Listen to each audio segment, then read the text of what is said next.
So we are very delighted to have with us for today's briefing one of our very own RUBI partners, Jane Kleeb. And Jane wears many hats, all of them wonderful. She is the chair of the Nebraska Democratic Party. She's also the founder of the Bold Alliance and of Bold Nebraska, which is the coalition of farmers and landowners and tribal nations who work together to defeat the infamous Keystone XL pipeline. So Jane is really a legend in her own time. I'm sure we're gonna have a lot to learn from her. And in particular today, we're gonna hear about some of the things that they've done in Nebraska that have really helped to turn the tide in some remarkable ways at the local level, with a lot of the local races there, finding ways for Democrats to win, and something we all want to know how to do. So Jane, take it away. And if you can go for, around 20 minutes or so, and then we'll have some time for discussion. Thank you so much for being here. Yeah, of course. Thank you, Erica, for your wonderful introduction, and Anthony for all the work that you've done, both you and Erica and the entire committee, on making RUBI a reality. It is not easy to get even basic funding for rural outreach, which is something obviously that I'll talk a lot about during our time together, and I'm sure you're going to have lots of questions about.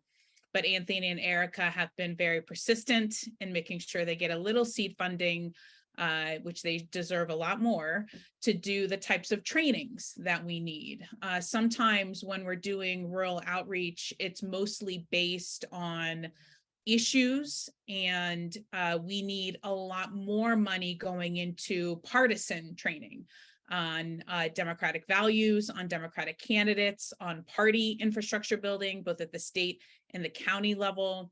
So I'm going to talk a little bit about what we're doing here in Nebraska.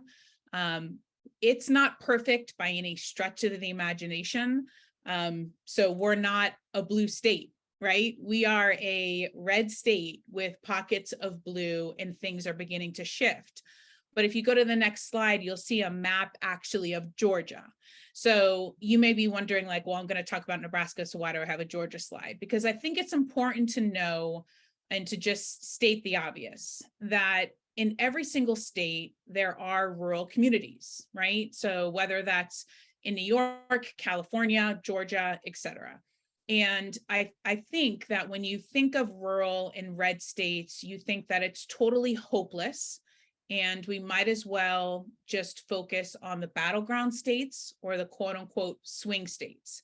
And this is the very broken national political model that we're currently operating under. But in states like Nebraska, or the state that you live, or in the state like Georgia that's on the screen, you see shifts happening, not just in the urban centers, but the entire state. And Nebraska has a very similar map to the Georgia map, where you looked at the 2016 election cycle, and then you looked at 2020, and you saw shifts of blue happening even in very deep red in rural communities.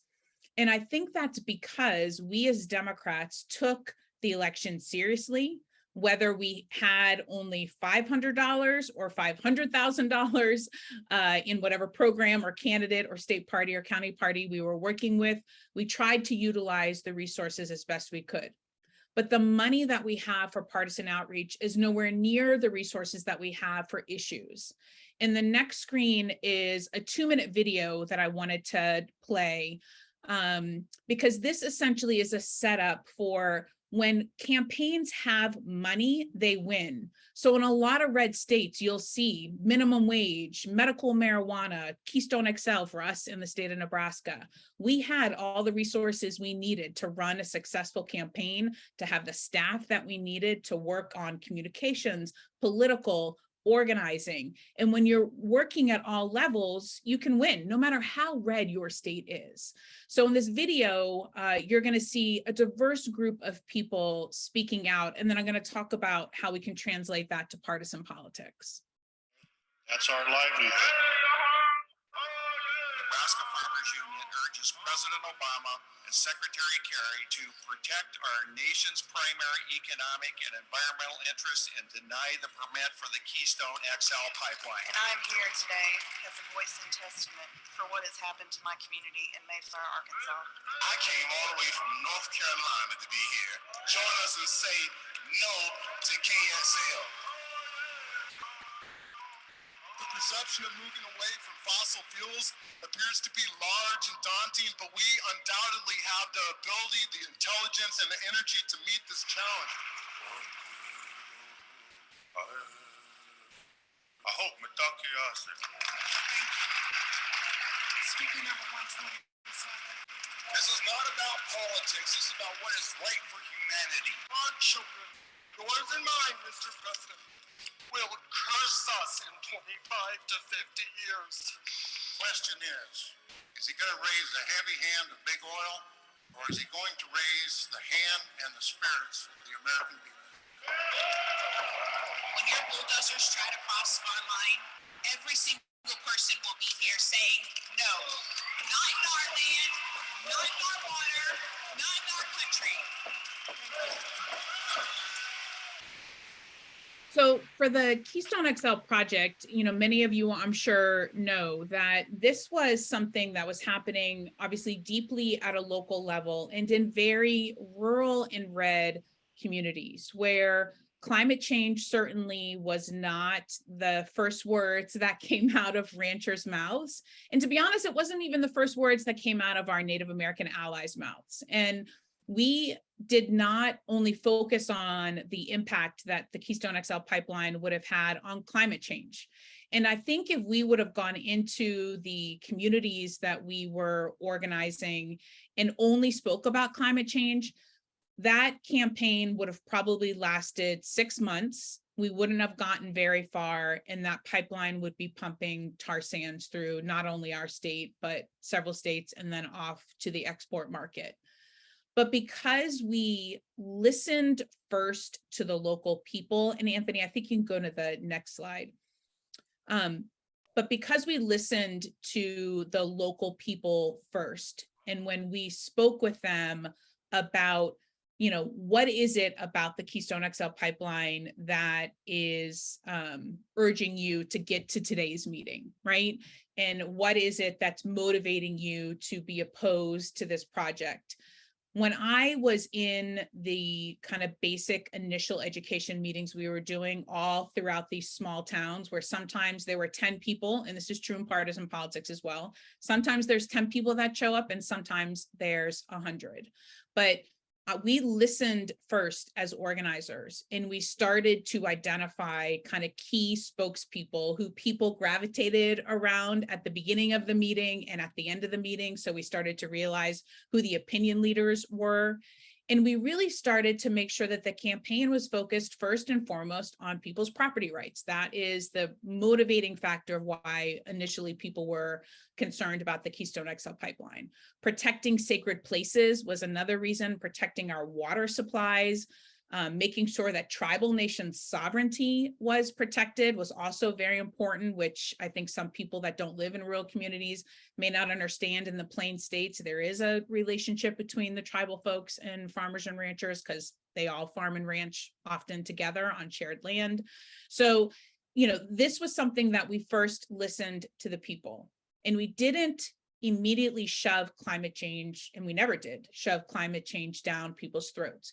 We met them where they were, and we built on it from there. And in politics and in partisan politics, it's one of the biggest mistakes that we see over and over and over again, is that either our rural communities that are more Republican, more conservative, are just flown over and ignored, or the issues that they try to put on top of that rural community are just not resonating with the rural folks, or the way that we're describing economic issues or other cultural issues just aren't clicking. So the thing that I realized with the fight on Keystone was that you had to really start having concrete tools that we could utilize in those communities. And I've applied a lot of those lessons now to our partisan outreach. So it may be surprising to you, but in the state of Nebraska, we have 800 Democrats that are elected statewide. There's 500 Democrats on the ballot this cycle. And they're not all in Omaha and Lincoln. They're in very small towns where people are running for school board, for county attorney, for NRDs, which is like our natural resource director, for the public power seats. Nebraska is 100% public power. So that is a governing board. You can go to the next slide, Anthony.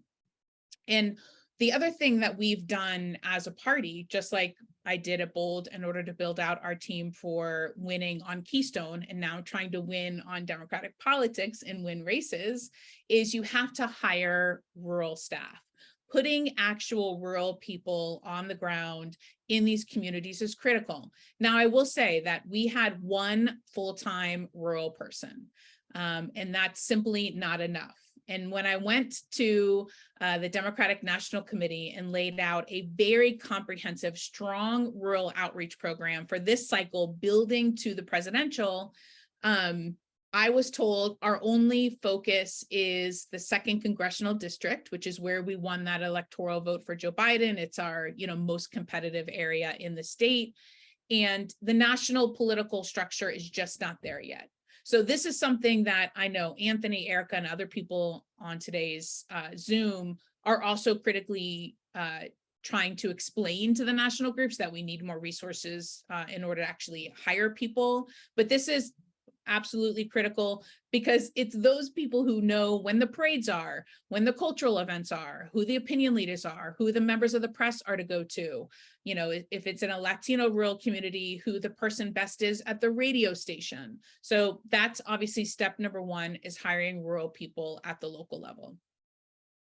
The next thing that we've been doing, and this happens every other Tuesday, because we do it to remind people that election days are Tuesday, is a welcome to the party call. This is all done on Facebook Live. So, people can get onto Zoom if they want to chat with each other, or they can just watch on Facebook Live, or if they can't watch it during the actual time that we do it, they can watch it at their leisure.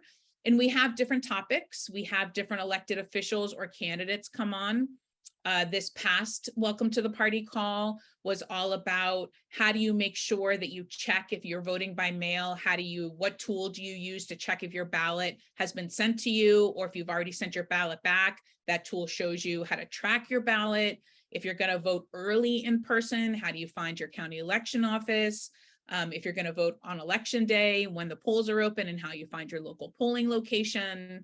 But we do issues during the welcome to the party call. We talk about our party infrastructure, so people know how to get involved at the county level, or if they want to serve on the state central committee or one of our other committees like platform and resolutions. So we try to essentially make the party infrastructure accessible to people, so it's not so scary or just kind of one-offish of like, what does the party actually do? So we make it fun and accessible, and we explain kind of the nuts and bolts of our infrastructure, but also the issues that people are talking about.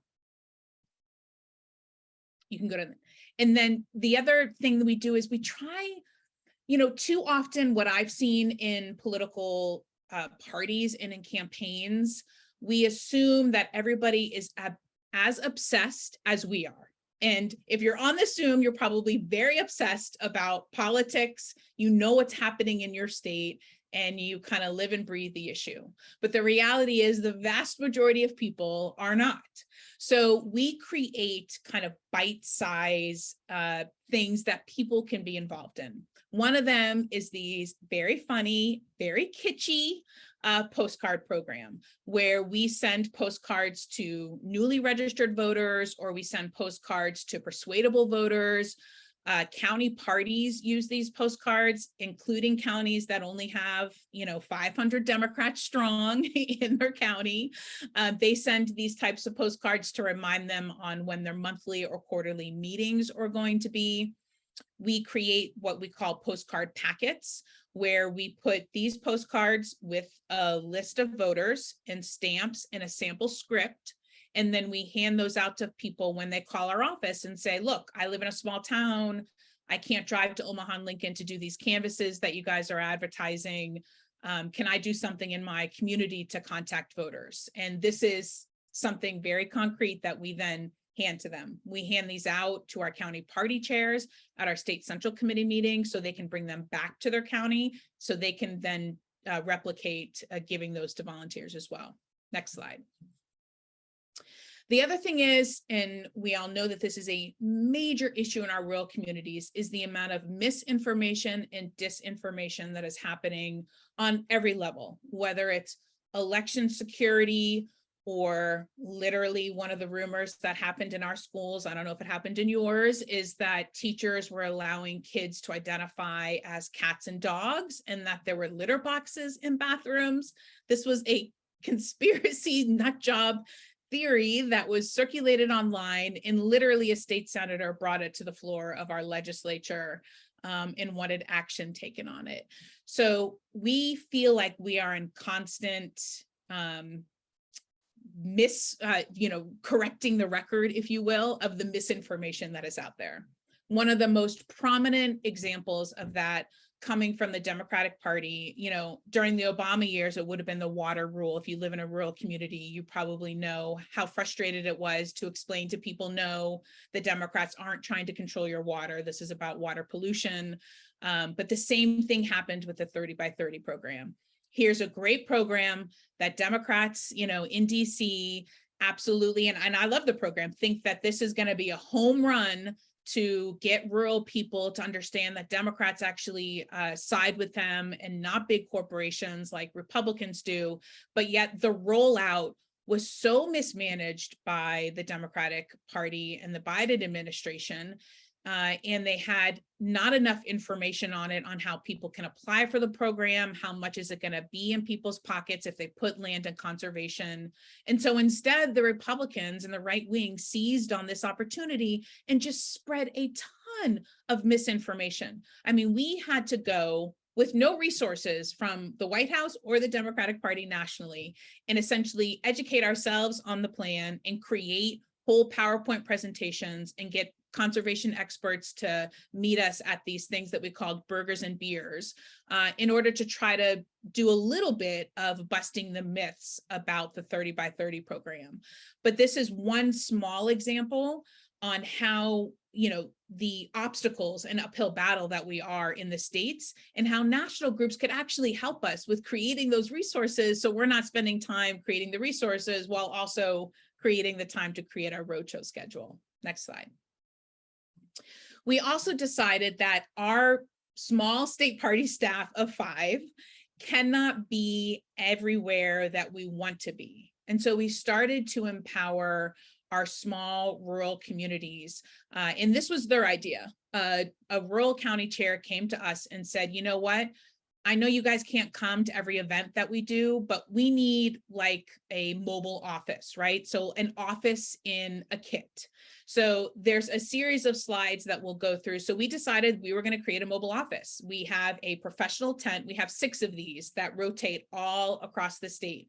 If a candidate, a county party, or a group of voters is going to host an event and they want branded materials, we get this kit to them and we have staff and volunteers who kind of transport them around. So it comes with a banner, it comes with a tent. Next slide. It comes essentially all packaged in this cool little, rolling thing. So if you're only a party of 2, which oftentimes in rural communities, there's only 2 of us setting up the tent and the, information table. It comes like this, so it can fit in a back seat, which is, I know this is very practical and in the weeds, but I wanted to show you guys this type of thing. Next slide. And inside, it has everything, right? It has the zip ties, it has the duct tape, it has the tablecloths. Next slide. It has, the paperweights. If you've ever done tabling and you have flyers go everywhere because it's windy out, we have paperweights, we have sign-in sheets, we have stickers and other giveaways. You can go to the next slide. And we thought it was really important to do this because, too often we hear from our volunteers that I or the other party staff can't attend their events in the panhandle of our state, which is, not too far from me because I live in a rural town. It's 4 hours from me, but from Omaha, it's almost 8 hours. And so that's why we created this toolkit. And I think it's a good idea that other state parties and other kind of rural Democratic groups should create. So you have branded materials, volunteers feel professional, and that they have the resources. The other program that we created is called our Block Captain program. So just like with our postcards or the mobile office, we wanted to create something that was simple and easy for people to do. So when I first came on board, one of the elders of the party wanted me to really recreate the precinct captain program, which in the 70s and 80s was very popular. A precinct captain would take about their precinct, which is about 2,500 voters that you would be responsible for. But as I started to talk to folks and potential volunteers about setting this up, everybody was like, there is absolutely no way that I could be responsible for 2,500 voters. I don't have the time or the capacity to do that. And so instead of a precinct captain, we created a block captain program. Block captains are given 50 voters in their community. So I'm a block captain for my block. It's essentially 2 blocks in my community. In our rural towns that are not as concentrated of a kind of center, they have more like 25 or 20 homes because they usually have to drive to those houses. And so we give them less. But the block captains get trained 3 times a year. We do the trainings on Facebook Live so they can watch it live or they can watch it later. We send the block captains their materials for the year. So they have materials to do either postcard writing, texting, or actual face-to-face conversations at the doors from surveys or handing out voter guides, etc. Next slide. The other rural resources that I just wanted to mention, and then we'll open it up for questions, is, rural organizing has a lot of good polling. So if you're not familiar with that organization, you should definitely take a look. JD Schulten is somebody who I often tell people, if you're not sure how to message on rural communities, JD is a very good, I think, person on Twitter who really gets it, not only as a candidate, but a good Democratic Party leader.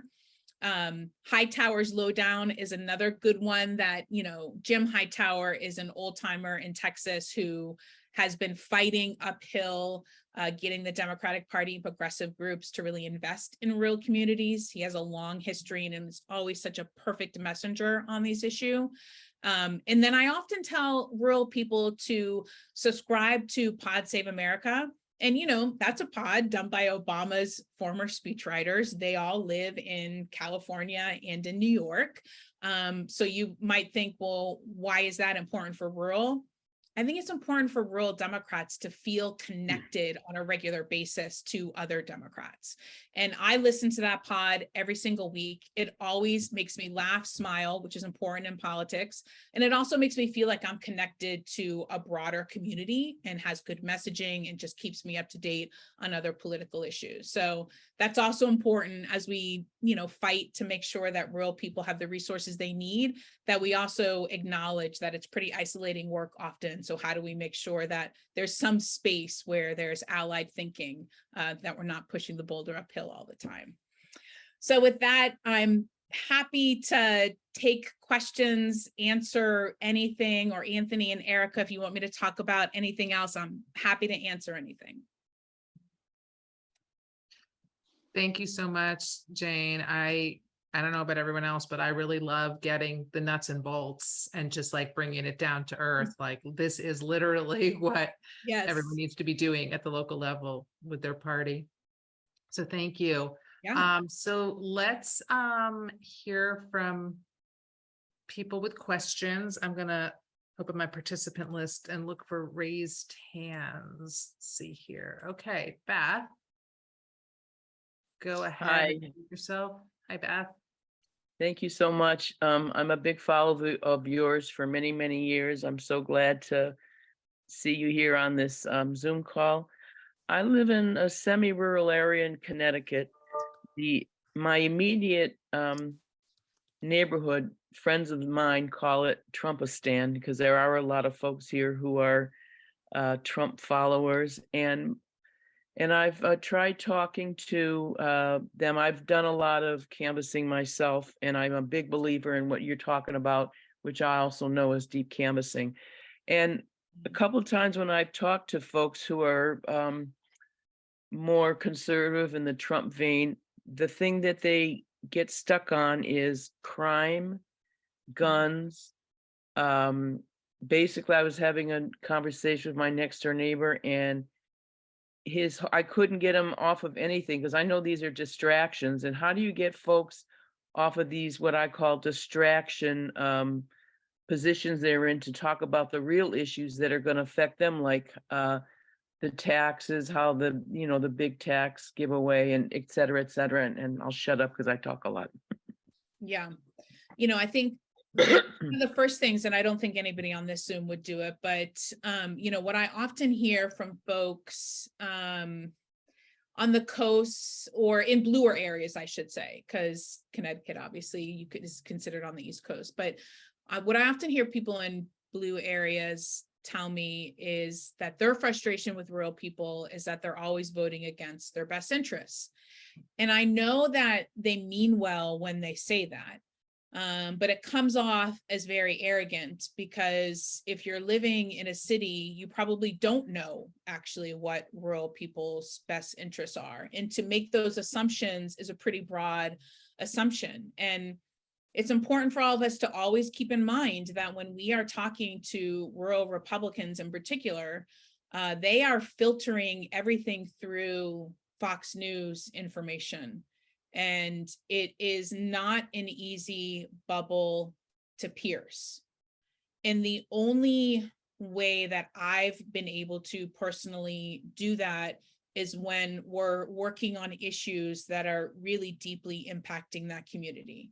Obviously, Keystone's the biggest example, but we fight Costco and other kind of corporate ag projects that come in to communities and try to set up chicken barns or hog, vertical integration. And I'm often telling those folks, and I talk about one of these stories in my book. I'll give you a truncated version. Essentially, I followed a farmer to a meeting, and he had two bumper stickers. One was a Tea Party, and one was a NRA bumper sticker that said, if you think guns kill people, then pencils fail tests.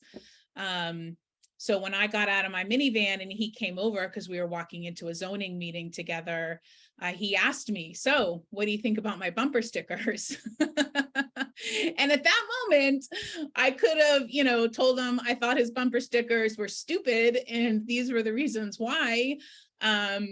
But I used humor, and I put my arm around him and I said, we're not going to agree on abortion and on guns, and I bet on gay marriage. I said, but I'm standing with you today, and we both agree that this chicken barn shouldn't be built because it's bad for property rights and it's bad for our water. And so that's usually what I do when I'm visiting with folks that want to only talk about crime or think that the Democrats are letting all these people in across the border and that it's hurting us.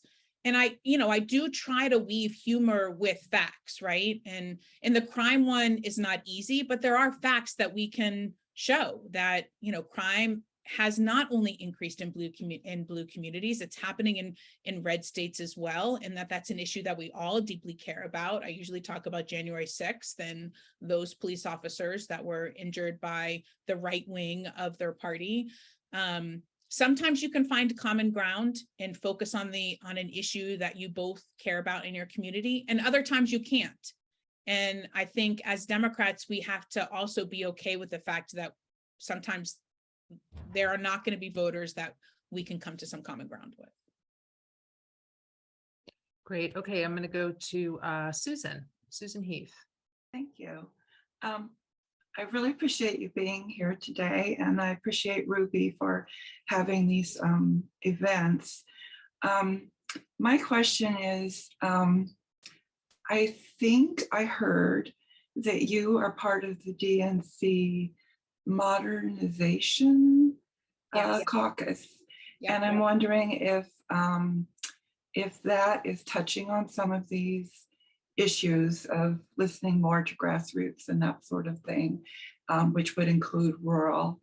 And also if there will be a modernization council for non-DNC members.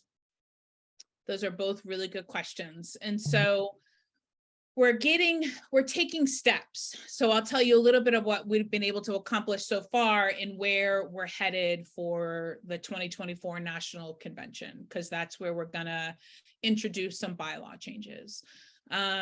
So, you know, when Obama was in office, state parties were getting $2,500 a month.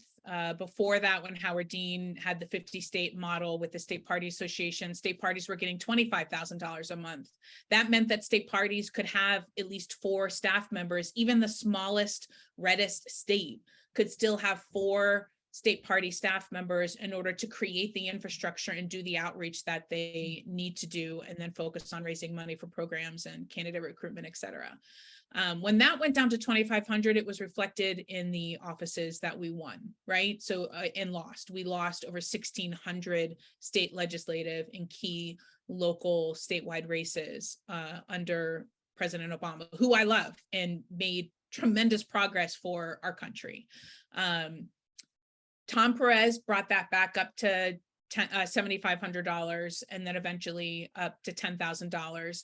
And one of the things that our group pushed in contract negotiations with the DNC was that red states should actually get an additional $5,000. So all of the states get a base of $10,000. And if you're a red state, 22 of us are considered in those classifications, you get an additional $5,000. So red states are now getting $15,000 compared to blue and purple states a month to use for staff or other programming. So that's one small step. The Rural Council finally has at least a part-time staff person. It went unstaffed for quite some time. Not enough resources obviously are spent in rural outreach.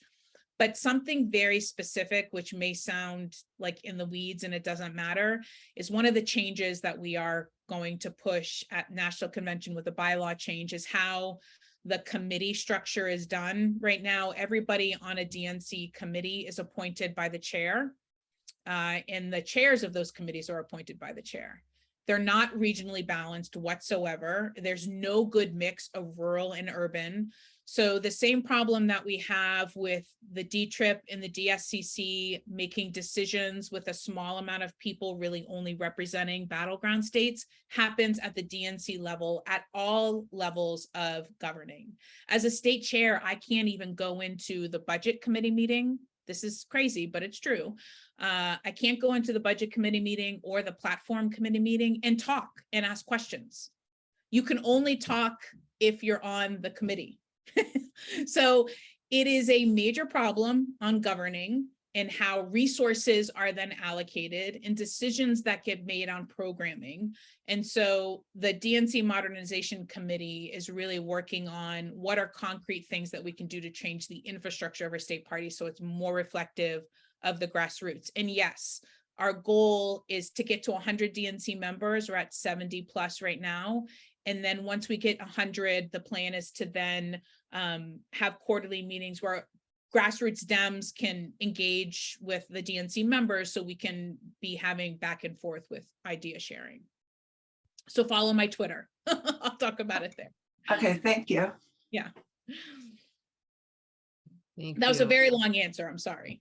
No, that's fine. It's all good information. I didn't know any of that stuff. Leslie, Mark? Hi, Jane. It's so good to see you down in Kansas City. And I love the last answer, and boy, we could dive into that stuff for a while. But one of the things that I'm really interested in knowing, as you were talking about the kits and the kind of I think the weaving that you're doing with these smaller community members, right? And bringing them hopefully together, getting rid of that, using the coastal analogy, right? It's the same thing that happens in Kansas City, the big bad East, as opposed to the great, expanse of Western Kansas. What mechanisms are you finding are helping bringing good ideas from those little seed beds, those coffee clatches, those postcard events, to bring back, to strengthen the connected groups, the newly connecting groups of Dems across the state. And is that something that you're finding you're going to take lessons from and bring, you know, to DNC conversations, et cetera? Because this is where I'm spending a lot of my time and effort over the next, especially with redistricting, right? That really changed for us now that we have a huge swath of Western Kansas and then comes into 100,000 people in Lawrence who've been effectively disenfranchised by having been moved out of a federal district that no longer represents them. Yeah. So I think some of our best ideas come from those coffee groups and our small rural counties. The postcard project, for example, and the mobile offices, those were not my ideas. Those were ideas that came from folks in our rural communities. So a couple things. One, right now we have 4 state central committee meetings a year, and we rotate between congressional districts, and then we have 1 meeting online. A lot of the rural folks brought up at our last meeting that it's expensive and difficult for them to fully participate in our state central committee meetings when they're in kind of the Lincoln and Omaha area, or, you know, Western Nebraska is big too. So, you know, that could be a 6-hour drive as well. So they were wondering, you know, if we could go to hybrid meetings, which if you've ever tried to run a hybrid meeting with more than 10 people, it's a bit of a nightmare. So we've kind of said no to that. But what we are going to test next year is 2 in-person meetings and 2 meetings on Zoom, to help people feel like they're connected and giving voice into our meetings. One of the meetings will be in rural Nebraska and one will be in urban Nebraska. We've done a good job, I think, of balancing our meetings across the state. So it means, you know, folks in our city have to drive 3 or 4 hours. And it's a good reminder for them that rural people have to do that on a regular basis to get to testify at the Capitol, et cetera. So that's one thing that we're certainly doing, but we've really given a platform to our rural council, and they've created a rural Bill of Rights that we promote a lot, and they educate our full state central committee on. The rural council has a huge play in how we organize our state fair and what materials we give out at our state fair. And there was one piece that was very controversial for our urban members because it said on the front, keep your gun, keep your meat, keep your land. And it had a picture of a gun, sandhills, you know, in a stake. And our urban people were not happy about that lit piece.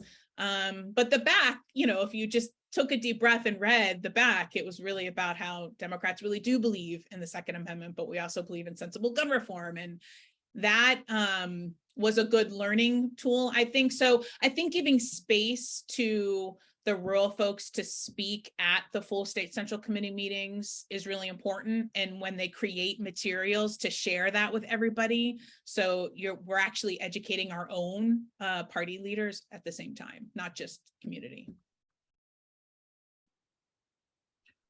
Okay, Paolo, you're up.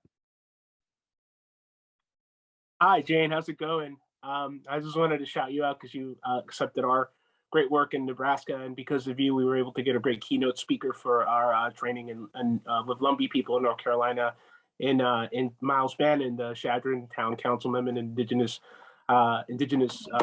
Yeah. So I had the pleasure of speaking with State Senator Carol Blood recently, and one thing that really shocked me is a lot of people talk about South Dakota and Oklahoma about close governor's races, and I was wondering if you could talk more about the role of women and diverse candidates running in maybe sometimes really Republican parts of our states, but winning and then being able to run for statewide office, because I heard it's like a single-digit race now in Nebraska. You know, if you look at our tickets, so if you go to nebraskademocrats.org, we not only have voter guides for all of our 93 counties, which I didn't talk about in my slides, but that's another tool that we've done. We don't just focus on candidates in our urban communities. We have a voter guide for every single county that lists all the Democrats in their county. They're on the ballot, including the nonpartisan races, which takes a significant amount of work, but absolutely worth it.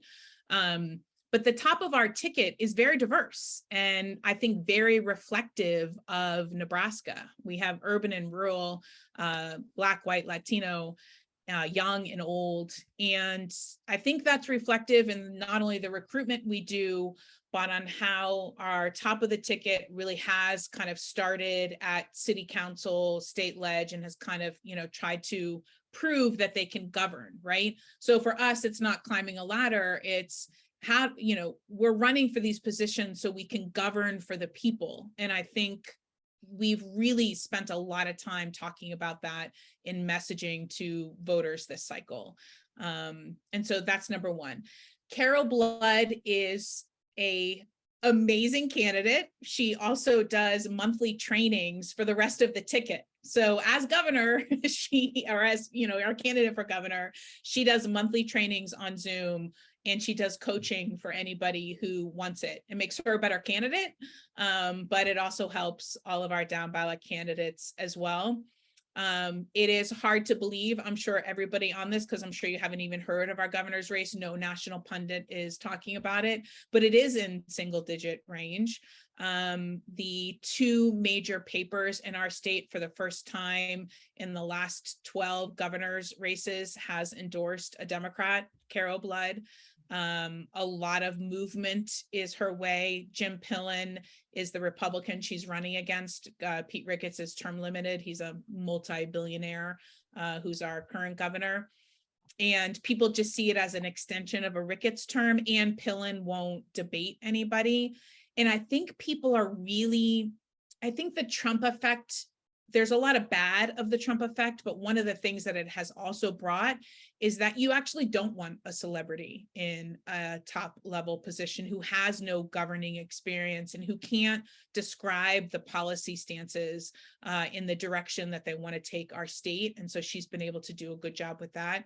So who knows, right? In the 3rd district where I live, the western part of the state, there are 2 Republicans who are running write-in campaigns that have a big following. And so if they can peel off 5%, 6% of the vote, Carol actually really has a shot, which we'll see on election night. But I know that she's going to come closer than any candidate has in the past. And she spent all of her money on canvassing. So she has 20 canvassers on staff and has for the entire year, and they go community to community, small town to small town.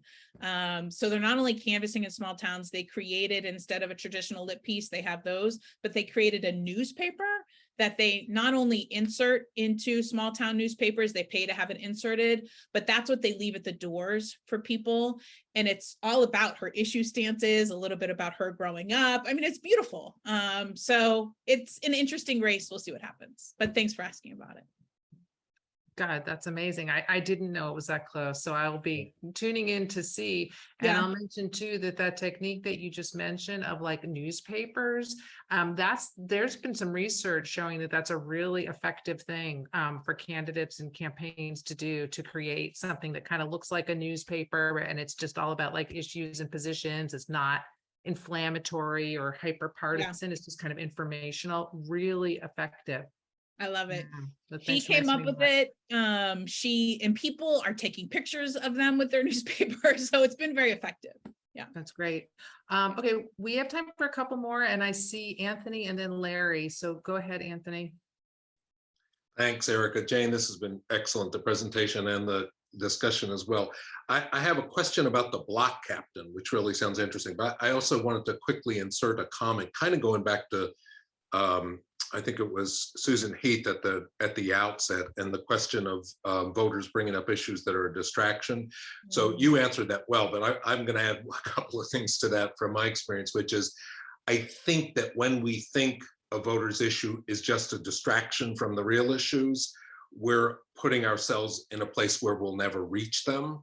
We've got to, now, I mean, if their focus is kitty litter boxes in public schools, maybe we have nothing we can do about that. But let's keep in mind that not only is crime a real thing for a lot of households, rural and urban, but we did the same thing with inflation until very recently. The leading Democratic voices kind of said, oh, that's overblown. Oh, that's a distraction. Here are the real issues.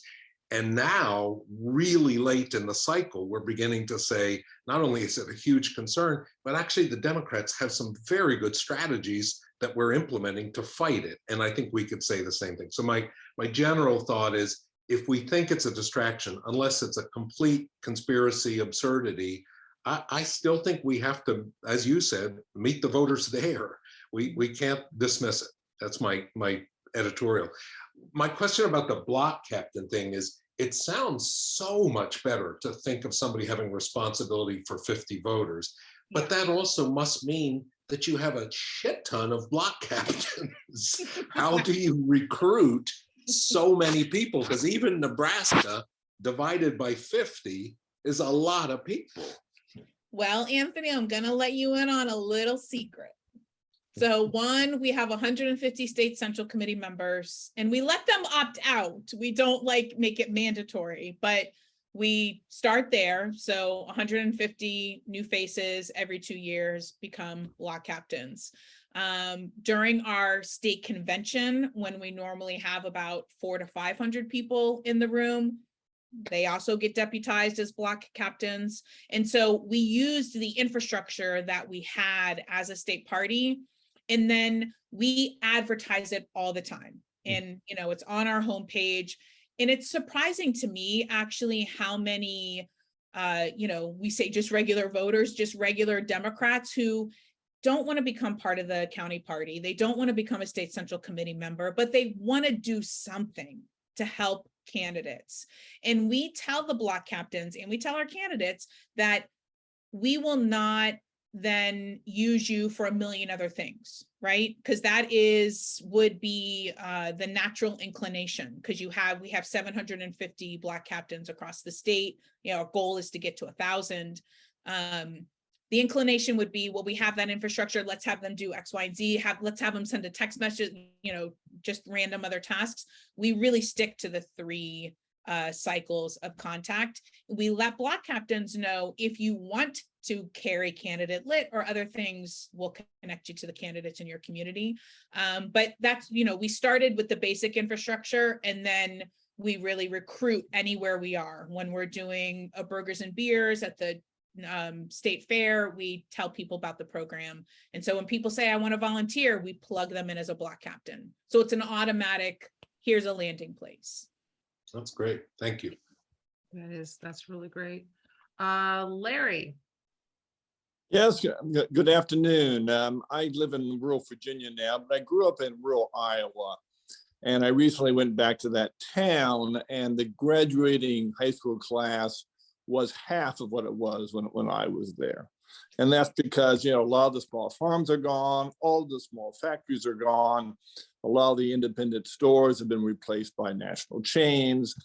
And so to me, the biggest issue for rural areas is that people feel like they've lost control of their economic future. And they're producing, but they're not getting a fair share of the returns on that production. It seems to me the National Democratic Party isn't thinking about this issue at all. Are you finding ways to address it? I do have a couple of thoughts, but I want to ask you first. Well, I would love to hear your thoughts too.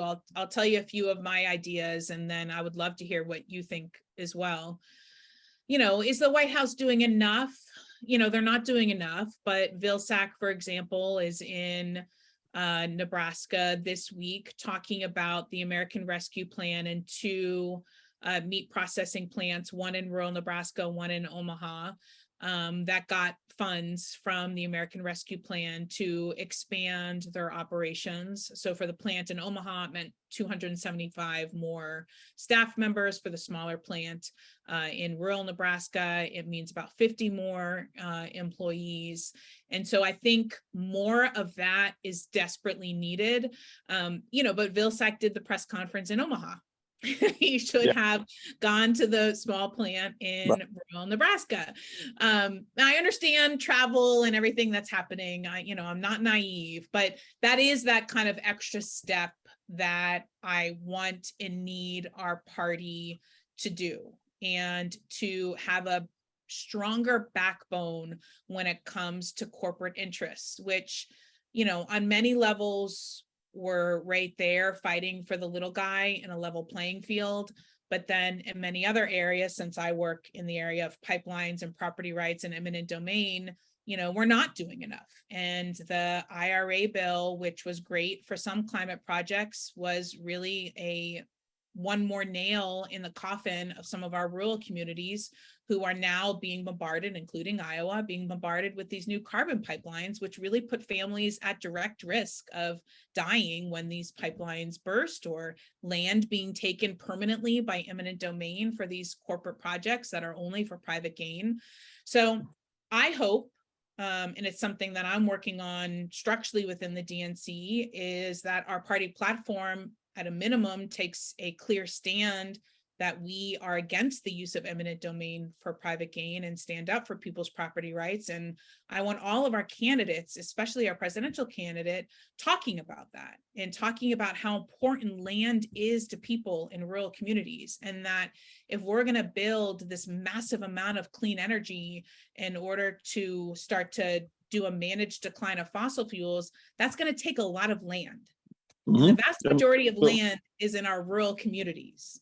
And so, who right now have their shoulders up about clean energy because they either don't believe in climate change or they are worried about what it's going to mean to their local community.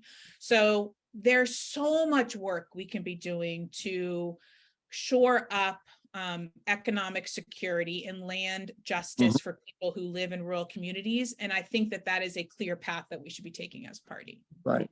I absolutely agree with that. In fact, where I was going to go. And I agree that Biden administration actually has been doing a lot more for rural areas than certainly Trump did. But the Democrats as a party aren't selling that message. But on solar, where we're getting a lot of pushback here because of people are saying, why should I have a big corporation come in and take 1,000 acres and the energy goes to the cities and the money goes to the headquarters? Exactly. So why aren't we as Democrats proposing, say, a public-private partnership akin to the old rural electric cooperatives that would provide support so that every farmer who wanted to would have financing and technical support to put in, say, 10 acres of solar. And that would be connected so that he would be making the money off of that, right? And instead of having one company with 1,000 acres, you would have 100 farms with 10 acres, right? All making the money. If Democrats push that, that would have resonance, right? It would change the whole conversation about solar. But Democrats don't think in those terms. And, there are a ton of things you could do in that way if we thought of it, it seems to me. 100% in bingo, absolutely. And if we're not going to do the microgrids and sharing the wealth, which we absolutely can and should be doing, at the very least, these wind and solar companies, when they go into communities, should say and should be making the commitment that we're going to leave 10 to 20% of that energy here locally. So your energy bills go down, and that, the landowners that actually are putting it on their land, they're obviously making a yearly lease for that, but the whole entire community then would benefit. And they could also be laying broadband at the same time they're doing transmission lines. And so this is coming to a head. Because what's happening is rural communities are like, if we're not going to benefit, then we're just going to block it. And so they're just zoning clean energy out, as you know. So this is definitely coming to a head. And we need more of us though talking about it Right. on a regular basis, because it's just, I Right. tried to get the word property rights into a resolution that where we were just thanking the president about climate change at the last DNC meeting. And you would have thought that I was asking for, I don't know, $1 million to come to the state of Nebraska. That would be nice too. Right. You know, they were like, we can't say property rights. That just opens Right. up a whole can of worms. And I'm like, what? Right. But I think, the opposite issue is that rural areas are land rich but cash poor. And Exactly. therefore they always have to settle for a lousy deal Yeah. on anything from solar to pork production to beef production, all down the line. And the way the Democrats make a difference, say, we're going to put in public-private corporations that will support you, so you will solve the capital part of this equation and be able to have a fair share of the prosperity. Amen. Amen. Well, thanks for bringing that up, Larry. We might even want to have a future briefing on that topic, because there's so much to unpack in terms of clean energy in rural areas. So we're going to have to bring it to an end. I want to thank Jane so much and everyone for your participation.